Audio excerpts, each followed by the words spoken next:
Hey guys, how are y'all? It's been a while since we have done a video on our vehicles, so we thought we'll get something fresh for you.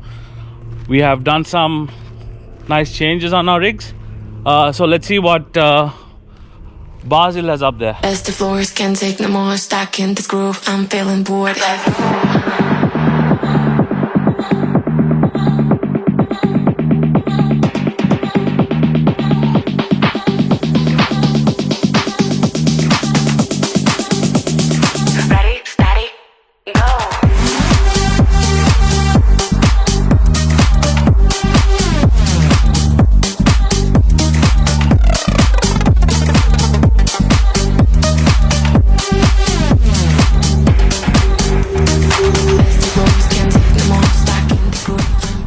Hey Basil. Hello.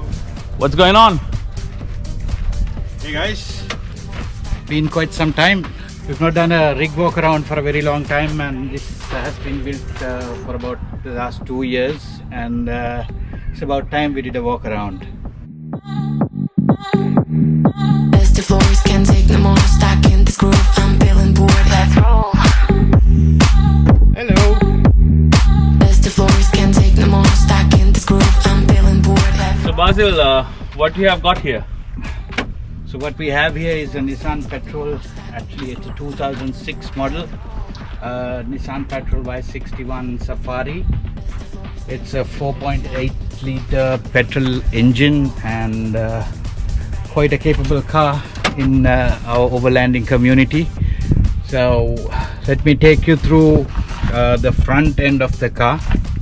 What you see here is amber lights, fog lights, because we are driving mostly in Dubai. We drive in the sand, so amber lights brings off the texture of the desert, so it's very easy for us to drive.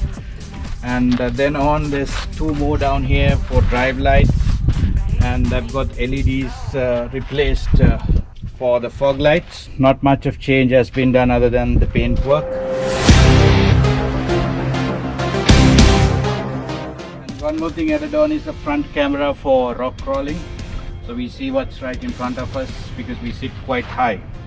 So, and I noticed you don't have a steel bumper nor a skid plate. Well, this car doesn't require a skid plate or a steel bumper as long as you don't abuse it. We do abuse it, but to a certain level. So in our terrain we get a lot of sand driving, and the steel bumpers, the ARBs or whichever brand we have, adds more weight to the front end of the car.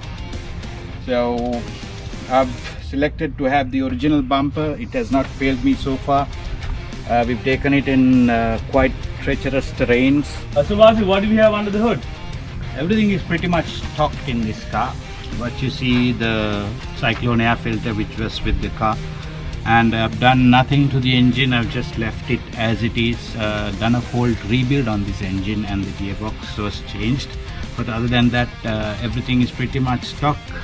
But once we come to the electrics, we are running the whole camp Overland end, the back of the car, through this front end.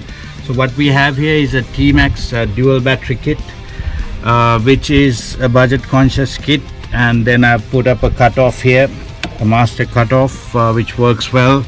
But you see the additional wiring are for the relays for the auxiliary lights what we have in the car. Other than that, it's pretty much stock. It just gives the performance what it's supposed to give.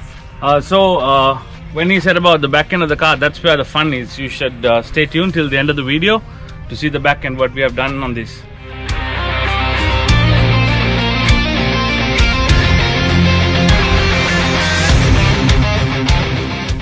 So I can see you have maintained the BF good richness in this also. Yes, it's quite the family right now that we run in all our cars. BF Goodrich, KO2 all-terrains, which is quite good for the terrain we drive in. Yes. How does it perform on sand? It's quite mad on sand, you can say. So you need to deflate it quite a lot to have a performance such as a Nito or a Geolander, Yokohama Geolander. But this is great for a lot of terrains, and I drive a lot of rock, so this is what I have to take forward with me. Okay. And what you have got here on the springs and suspensions, if you can give us some idea? Yep, the springs and the suspensions, everything is Overland EMU. Again, all man the family. Runs in the family now. So it's taken a lot of beating, but it's given the performance which I needed. It's a 2-inch kit from ARB, as well as the steering stabilizer. It's Overland EMU. Great. So front and back both ARBs. Mid-rated springs as well as OMI suspensions.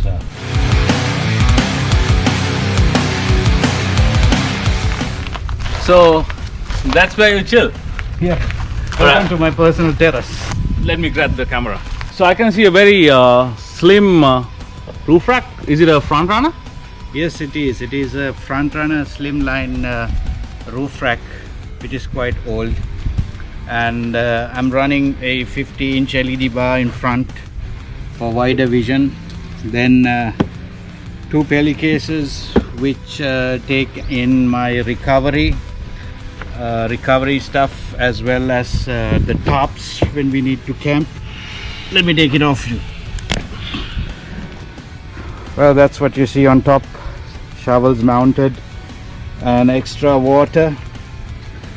Next to that is the shower tent. Moving on to the other side, comes right out is the ARB awning. The max tracks all bolted on pro rack holders. Basically my terrace on wheel.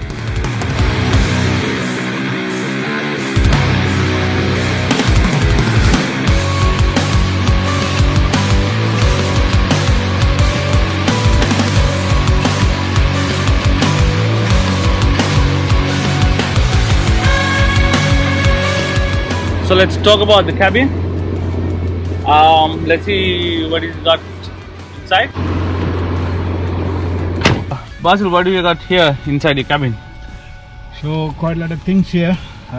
Starting off with something on your side. It's my Motorola walkie-talkie. It's the MT777. It's hooked up to the electrics here, and easy to use. The outdoor lovers patch. Oh yeah. Yep. And then on charging ports for USB-C, and then my iPhone charger. Then on I've got the magnets mount to mount my iPad when we are on expeditions where the maps run there, and then an additional iPhone cable for Apple CarPlay. Okay. And then moving on to the switches, what we've got here, we've got all the auxiliary lights controlled from here, the dual battery systems monitor. So you have kept it right here, so you can manually connect it, or all that Yes. goes right next to you. That's great. Yes, it's quite easy to connect. And then on I have my torchlight here, as well as a handheld GPS holder here. It's quite sturdy. And then my subwoofer controls on the B pillar.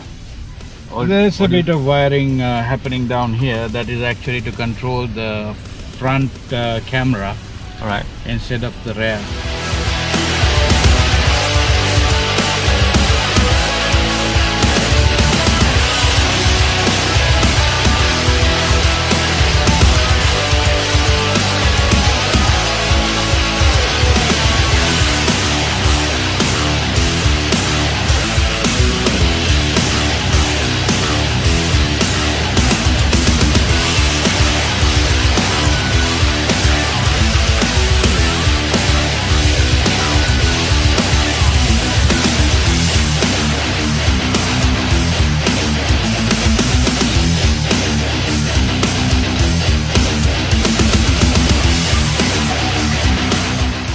Liter water can, which supplies the water for camp, along with the breather, as well as the water pump is here.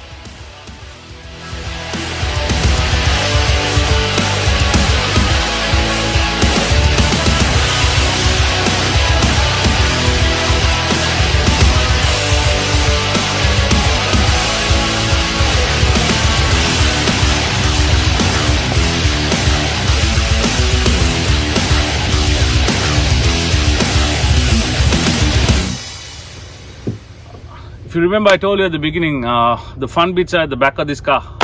As I said, we have not done much on the engine, but this has been kitted for overlanding. So this has a unique setup. Here I used Pelican cases as storage and done an amazing job, which is very user friendly at the campsite to pull things out, put things back, to pack up things quite fast. So let's go into the details at the storage system of this car.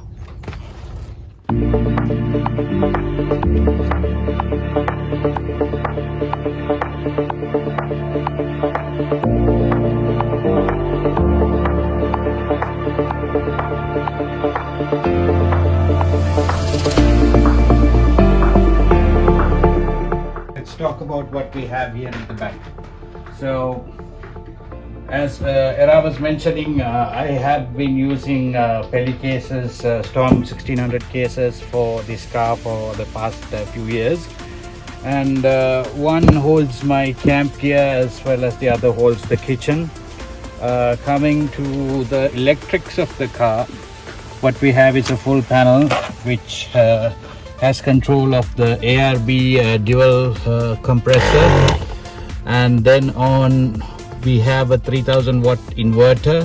Moving on to the fridge, which I'm running is a Dometic 28 liter fridge, the water pump, and then on to the auxiliaries, which we are powering the lights as well as any other cigarette lighter related ports, which also controls the voltmeter here for us to monitor how much of juice do we have in the battery. So all this is fused, broken down circuit breakers, relayed, and everything is safely wired on to this side of the car. And then what you see on the top here are the ARB breathers for the dual compressor. Plumbing, water, everything is on this end, and this is a direct connection for the water. And on this side of the system is my storage for the tent and the jack mounts and the bases and whatever stuff.